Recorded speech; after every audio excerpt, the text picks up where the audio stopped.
Здравейте, дами и господа! Аз съм репортерът на BTV Георги Вичев и сега ще взема интервю от нашата млада надежда футболна Калоян Вичев. Здравейте, господин Вичев! Разкажете нещо за вашата футболна кариера до момента. Аз имам 5 купи и един медал. И играя в 5 отбора. Един е Ал Назър, другия Манчестър Сити, Манчестър Юнайтед, третия Пари Сен-Жермен, четвъртия Манчестър Сити и петия Порто. Добре, разкажете ни колко купи имате до момента и медала. Един медал и 5 купи. Как ги спечелихте тези купи? Спечелих тези купи.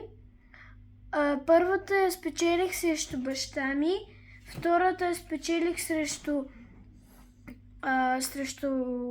моя приятел, третата пак срещу моя приятел, четвъртата пак срещу моя приятел и петата срещу дядо ми. Искам да кажа, че като играх срещу дядо ми, резултата беше 5-0. Той беше 5, аз бях 0. И стана 6 на 6. И съответно аз на дуспите го победих. Страхотно! А сега в кой отбор тренирате? Национал. Добре, а в кой отбор искате да играете като станете голям футболист? В тези, които казах, че играя в момента. Но кой ви е любимият отбор?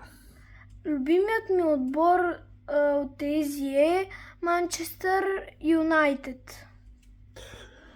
Добре, пожелавам ви много успех в футболната кариера и дано да сбъднете мечтата си да играете в Манчестър Юнайтед. Само последно да ви питам, вие защо сте с тениска на Португалия?